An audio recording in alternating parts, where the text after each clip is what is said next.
Okey, Assalamualaikum warahmatullahi wabarakatuh. Alhamdulillahirabbil alamin wassalatu wassalamu ala asyrafil anbiya'i wal mursalin wa ala alihi washabbihi ajma'in. Alhamdulillah bertemu lagi kita pada kali ini untuk pelajaran yang seterusnya. Okey, kalau sebelum ni kita dah belajar mengenai pengertian azan dan juga lafaz azan, jawab azan dan juga pengertian iqamah, lafaz iqamah dan juga jawabnya. Okey, pada kali ini kita nak belajar adab sebelum azan dan iqamah, adab semasa azan dan iqamah dan juga adab selepas azan dan iqamah bagi muazzin dan juga pendengar. Okey. Kemudian kita akan belajar kepentingan azan dan iqamah menurut agama Islam. Dan juga kita akan pelajari kepentingannya kepada masyarakat dan apakah kegunaan azan dalam kehidupan seorang Muslim. Okey, hasil pembelajaran pada kali ini ialah yang pertama memperincikan adab sebelum, semasa dan selepas azan dan iqamah. Yang kedua, menghuraikan kepentingan azan dan iqamah. Yang ketiga, menghormati azan dan iqamah serta bersegera menunaikan solat berjamaah secara beradab dan istiqamah. Okey, jom kita teruskan pelajaran kita, iaitu adab sebelum azan dan iqamah bagi muazzin. Okey, bagi muazzin, adab sebelum azan dan iqamah, apabila dia nak mengalunkan azan, nak mengalunkan iqamah, dia kena menghadap ke arah kiblat. Okey, mana kiblat? Menghadap ke arah kiblat. Dan yang pastinya suci daripada hadas kecil dan hadas besar. Hadas kecil ni apa? Boleh dihilangkan dengan berwudu. Manakala hadas besar pula boleh dihilangkan dengan mandi wajib. Okey, dan yang ketiga berdiri. Okey, itu adalah adab bagi muazzin. Kena berdiri. Dan adab semasa azan dan iqamah bagi muazzin. Muazzin ni siapa? Orang yang mengalunkan azan. Okey. Adab semasa azan dan iqamat. Memalingkan muka ke arah kanan pada lafaz hayya 'alas solah. Hayya 'alas solah, pandang ke kanan. Pada lafaz hayya 'alal falah, pandang ke kiri. Okey.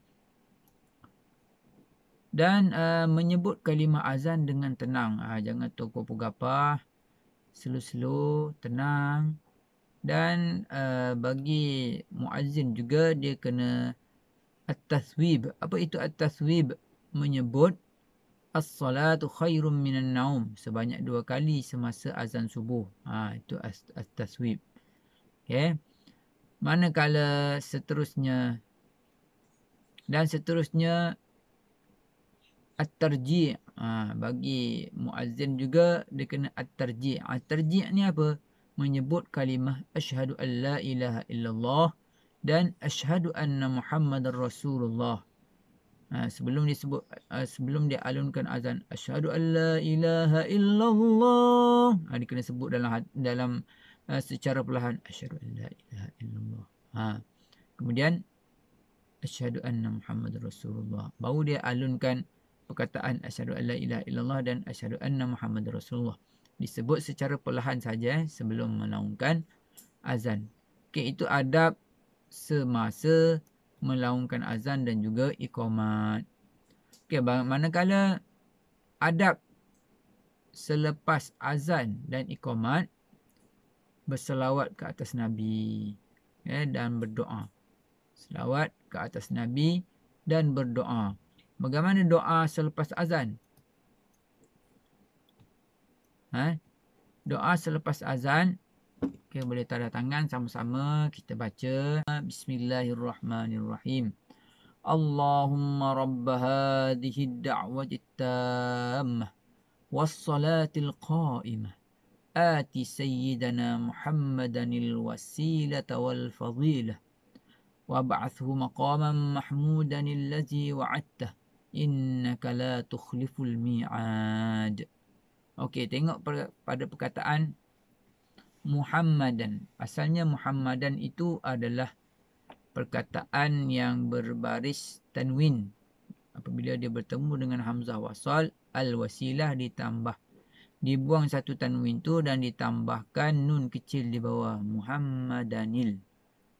Dan juga mahmudanil ladzi, asalnya mahmudan. Mahmudanil ladzi wa'ata. Ini adalah salah satu bacaan dalam tajwid. Bila kamu baca Quran, ada tajwid macam ni. Hukum tajwid. Okey, kemudian bagi orang yang mendengar azan pula. Itu tadi adab bagi muazzin. Ni adab bagi orang yang mendengar azan dan iqamat. Okey, apabila dia mendengar azan dan iqamat, dia hendaklah diam. Diam, jangan bercakap-cakap ketika azan sedang dilaungkan.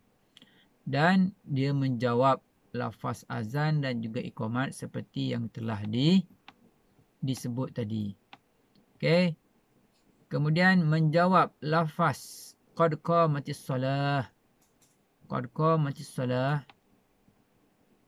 Apabila muazzin menyebut qad qamatis salah, dijawab dengan perkataan aqamahallah wa adamaha.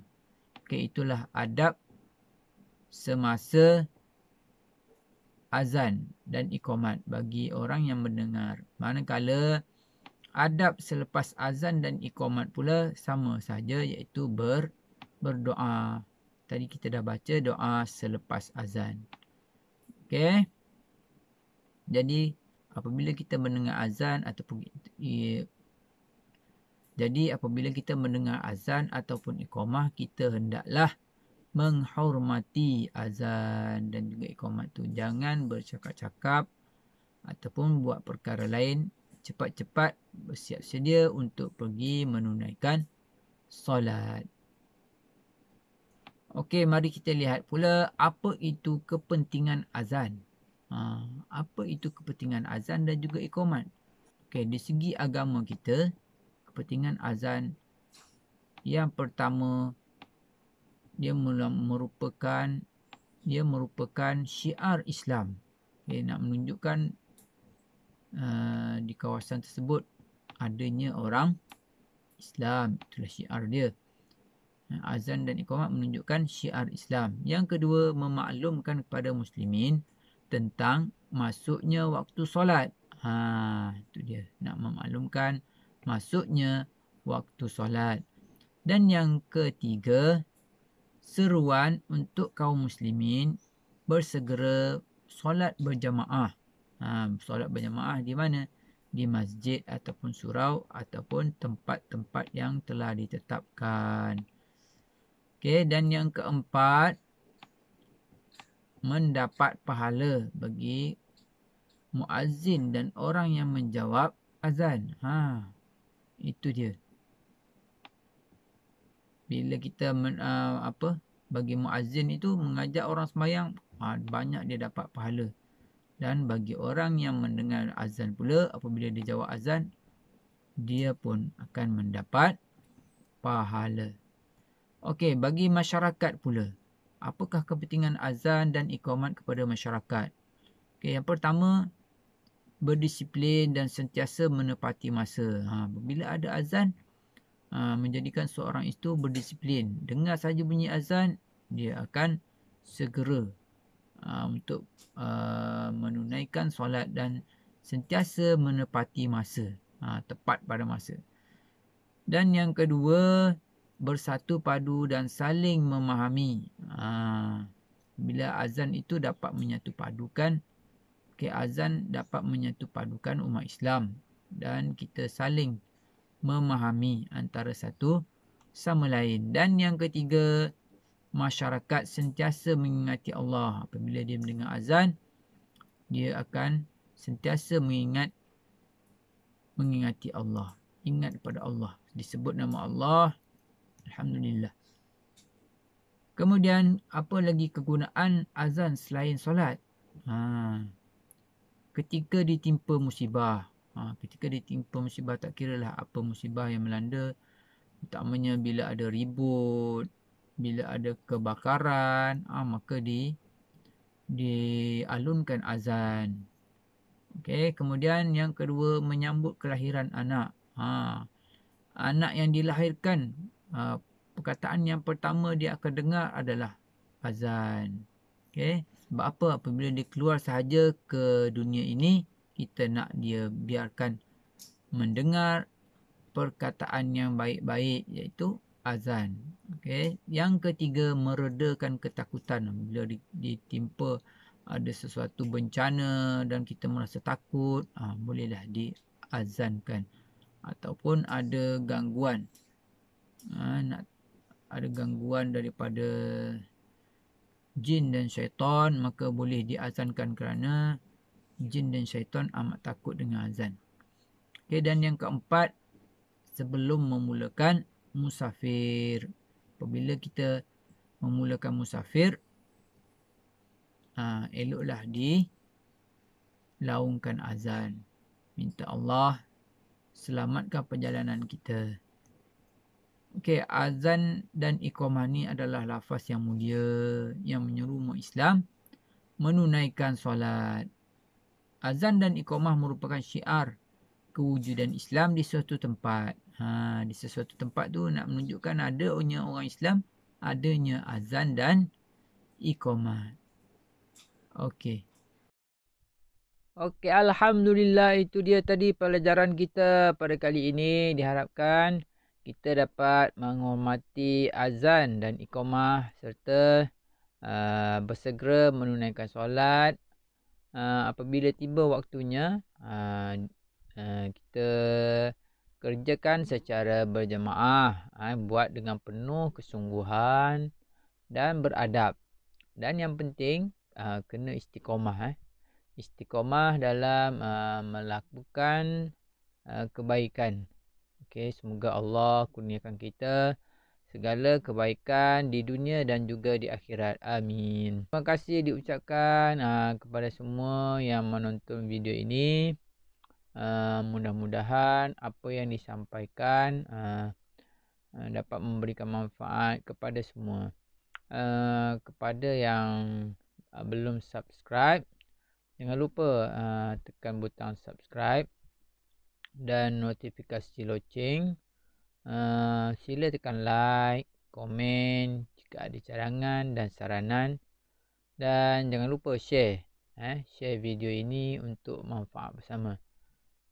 Okey. Wabillahi taufik wal hidayah. Wassalamualaikum warahmatullahi wabarakatuh.